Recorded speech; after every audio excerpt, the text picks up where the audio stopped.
Today, I wanted to talk about the lasting appeal of the Rolex Daytona as a unisex watch, about how especially women reach out for this iconic chronograph when they're wearing a Rolex sports watch. And I wanted to kick things off with this beautiful couple's portrait of Princess Madeleine of Sweden and her husband, the British American financier Christopher O'Neill. And as you can see, he is wearing a vintage 4-digit Rolex Daytona with the exotic dial, the vaunted Paul Newman on a nice black leather strap. And she is wearing a more modern Rolex Daytona from the previous generation, pre-ceramic, so to speak, with the matching tachymeter bezel rather than the ceramic. And I think they're both striking quite a dashing figure. Of course, woman wearing Rolex sports watches is nothing new. It has a lot of precedents in history. You can only think back to the Bond movie Goldfinger and the iconic character portrayed by Honor Blackman, Pussy Galore. And she was wearing the 6542, the Pan Am GMT Master with that bicolor bakelite bezel that allowed pilots to track time in two distinct time zones. And of course, this was quite fitting to her style in the movie and to her profession too, since she was the personal pilot for Goldfinger. And here you see the cover of Vogue from October 1963, where the same model, the same Rolex GMT Master, is depicted as an accessory that is at once fashionable and utilitarian.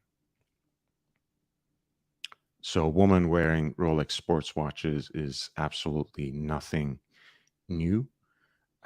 And it has been, in a way, on the vanguard of fashion and style, on the crest of a unisex style wave, at least since 1960s.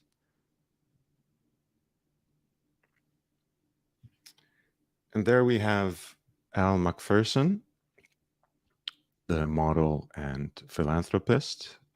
As you might remember, she once called the body, and she's really embodying here the perfection of a relaxed elegance, wearing her 116528, which is a yellow gold Rolex Daytona mounted on a matching bracelet with an iconic lemon dial. And you can already see that in a lot of the examples that we will look at in this presentation, that this is the watch many prefer when they want to portray this relaxed, dégagé look while remaining very classy and elegant at the same time. And the fact that this is at once a very edgy and dynamic model, as well as a iconic and elegant design, really brings it all together.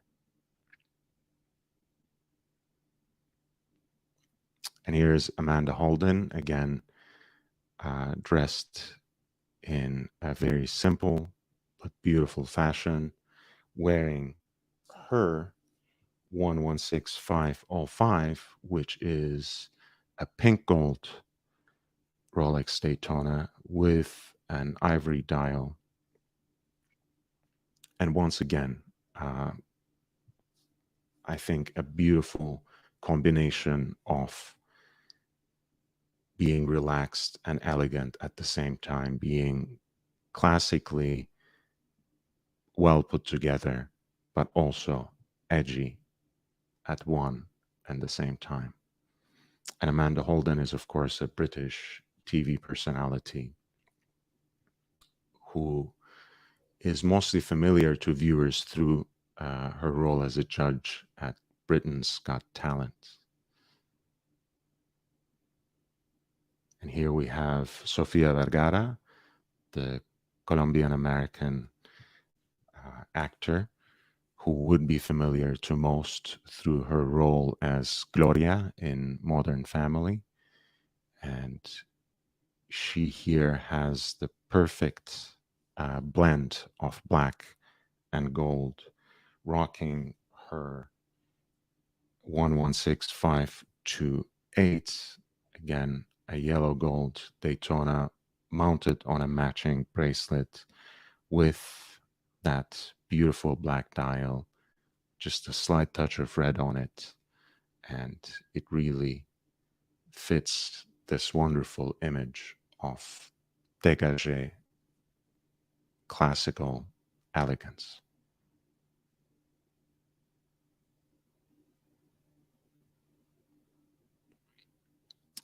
And here is Rosie Huntington wearing, again, a more modern version of the Rolex Daytona, a pre-ceramic one, once again, with the matching bezel, with a tachymeter bezel in stainless steel.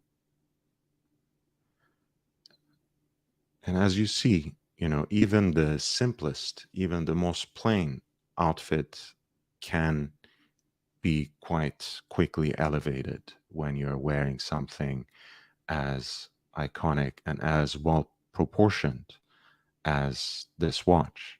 And that's something that I wanted to bring up as well. Of course, people reach out to the Rolex Daytona because it is an iconic chronograph, because it has been an it watch. It has been the hype watch, at least since 2000, which is when Rolex reintroduced it with their in-house caliber and really put it at the forefront of their marketing efforts and of their brand identity. So it only makes sense that it is a statement watch for women as well as men. But one thing that makes the Rolex Daytona such an appealing unisex watch is, of course, its traditional proportions, right? The case size, even if it is advertised as 40 millimeter in diameter, is closer to 38, 38.5 millimeter to be specific, which makes it sit really beautifully on a woman's wrist in the same way that it does on a man's wrist. And here we have Angelique Kerber, the German tennis player, celebrating her 2018 Wimbledon triumph over Serena Williams in the proper fashion, holding that replica of the Venus rosewater dish, highlighting as well her Rolex Daytona 116500LN, which is, of course, the current iteration of this classic. Of course, Ange Kerber happens to be a Rolex ambassador as well, so it should not surprise that her Rolex watch becomes the focal point of this particular photographic composition. And here is Mirka Federer, retired tennis player herself, retired Swiss tennis player, and of course the lifelong partner of Roger Federer. She is wearing 50th anniversary Rolex Daytona, which is the 116506, executed fully in platinum with that distinctive ice blue dial and the maroon bezel. And between, of course, between Roger and Mirka, you have one of the most expansive and valuable Rolex collections. And this is a watch that they wear interchangeably, I presume. You can see here Roger himself in a black tie outfit, um, which, as you can see, is very carefully chosen since it is in midnight blue rather than in all black, with his bow tie matching the silk facings of that shawl collar. A beautiful composition once again, and that ice blue is unique and distinctive enough that it really adds another dimension, adds another layer to what is already a very well put together outfit. And here is what is presumably the same Platona, same platinum Daytona, the 50th anniversary model. And we're back to Princess Madeleine of Sweden, wearing that same pre-ceramic Daytona with the white dial, again in an outfit that is otherwise just a beautiful iteration of relaxed elegance, a kind of studied carelessness, so to speak, right? Everything is so well together, so carefully chosen, but quite simple, quite within reach, I guess, except for the Daytona for most, in fact. So the watch itself, in a way, almost inevitably takes the center stage. And I think the fact that um, the way most women wear their watches, which sometimes men very judgmentally call careless, I think actually adds to this coolness, adds to this embodiment of relaxed elegance. Because what can be a better expression of studied carelessness than possibly stacking your watch with all these bracelets in an assortment of different metals.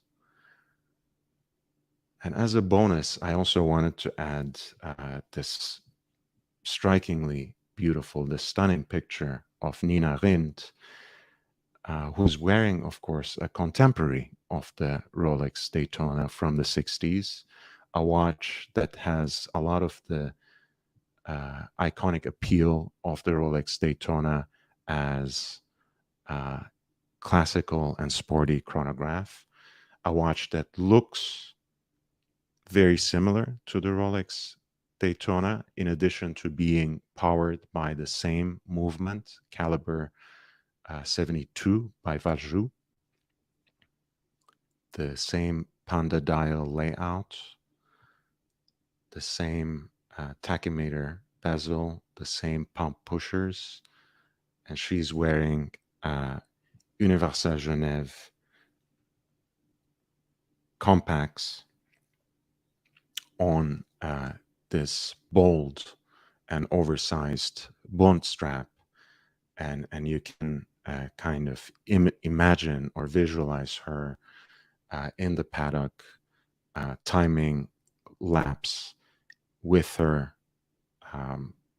stopwatch, but also with this chronograph for her husband Jochen Rindt, who remains to this day the only Formula One driver to have been awarded, to have won the championship posthumously, and that is in year 1970 when he tragically died in Monza, having already racked up enough wins to seal the driver's title for him.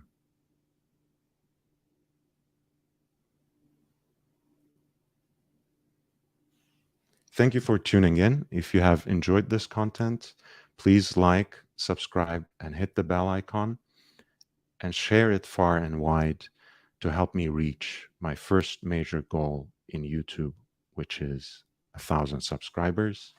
And stay tuned for further content on our shared passion for wristwatches.